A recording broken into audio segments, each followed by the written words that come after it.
नमस्कार दोस्तों, मेरे चैनल में एक बार फिर से आप लोगों का स्वागत है। दोस्तों, आज मैं स्टार्ट कर रहा हूँ हड़प्पा सभ्यता की सीरीज़ और उम्मीद करता हूँ कि आप लोगों के लिए बहुत लाभप्रद होगी और आप लोग जुड़े रहेंगे। आपको ढेर सारी नई नई इन्फॉर्मेशंस इसमें मिलेंगी। तो चलिए, आज फर्स्ट पार्ट में मैं आप लोग को बताऊँगा कि हड़प्पा सभ्यता की जो खोज हुई वो कैसे हुई। देखो दोस्तों, पहले ये माना जाता था कि भारत की जो संस्कृति है, जो सभ्यता है, उसकी शुरुआत वैदिक युग से होती है। लेकिन 1921 में दयाराम साहनी द्वारा सिंधु सभ्यता की खोज ने इस बात को झुठला दिया और हमारी सभ्यता एवं संस्कृति को 1000 वर्ष अधिक प्राचीन होने का गौरव प्रदान किया। यानी जो पहले माना जाता था कि भाई हमारी सभ्यता और संस्कृति जो है वैदिक काल से शुरू होती है, वो सत्य नहीं है। इनकी इस खोज ने इस बात को जो है साबित कर दिया।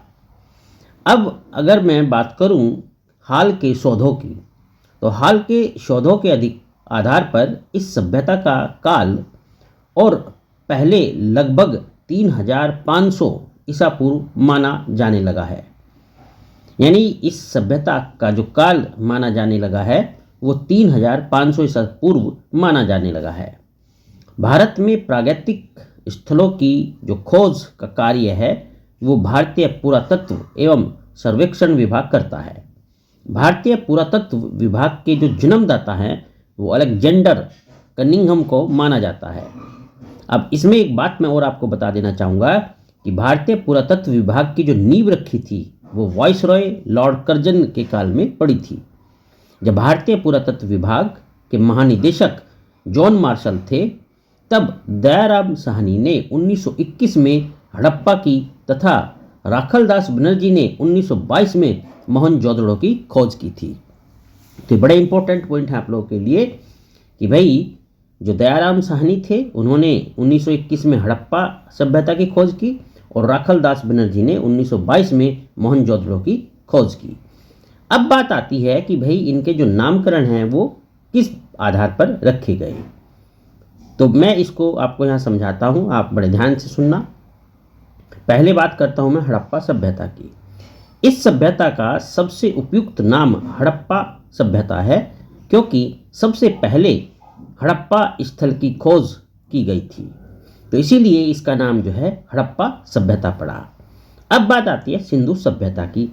हड़प्पा सभ्यता के प्रारंभिक स्थल सिंधु नदी के आसपास जो है सबसे ज़्यादा केंद्रित थे।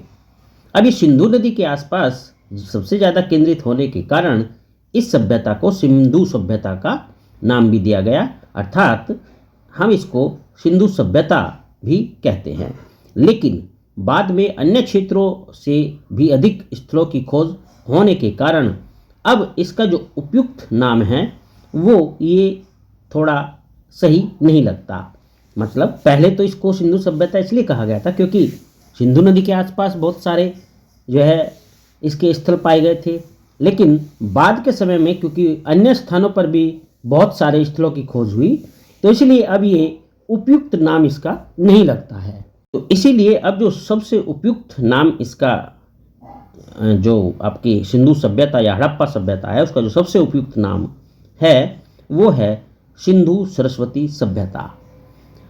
सिंधु सरस्वती सभ्यता यानी कि 1947 ईस्वी के भारत के विभाजन के समय तक इस सभ्यता से जुड़ी 40 बस्तियों का ही पता चल पाया था, लेकिन अब लगभग 1400 बस्तियों का पता लग चुका है, जिसमें 40 बस्तियां ही सिंधु और उसकी सहायक नदियों के क्षेत्र में पाई गई, जबकि 1100 बस्तियां लगभग यानी 80% वो जो है सिंधु तथा गंगा के बीच के मैदान में स्थित है, जहां कभी सरस्वती नदी बहती थी। अब यह सरस्वती नदी लुप्त हो गई है। इससे ये स्पष्ट होता है कि सभ्यता यानी जो हड़प्पा सभ्यता रही है उसका जो मुख्य क्षेत्र सिंधु घाटी माना जाता था, बल्कि वो सिंधु घाटी नहीं बल्कि सरस्वती तथा उसकी सहायक नदियों का क्षेत्र था, जो सिंधु तथा गंगा के बीच स्थित था।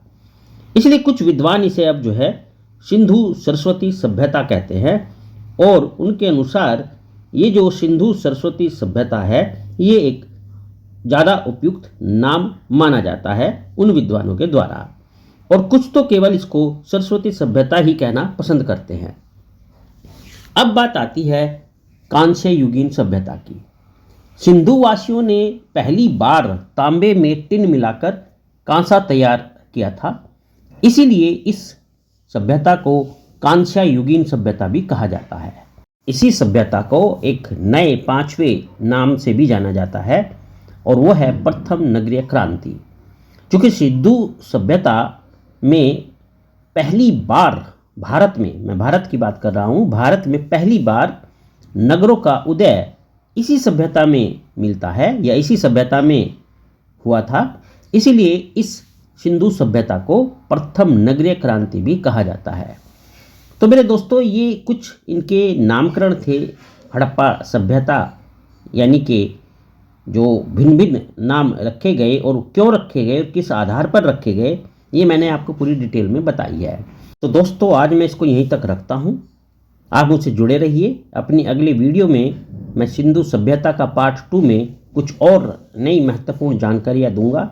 ये थोड़ा लंबा चलेगा, बहुत सारे पार्ट्स में ये वीडियो आती रहेंगी। आप लोग जुड़े रहिए, चैनल को सब्सक्राइब कर लीजिए। चलिए, आपका बहुत बहुत धन्यवाद। आपका दिन शुभ हो। मुझसे जुड़े रहने के लिए आपका शुक्रिया।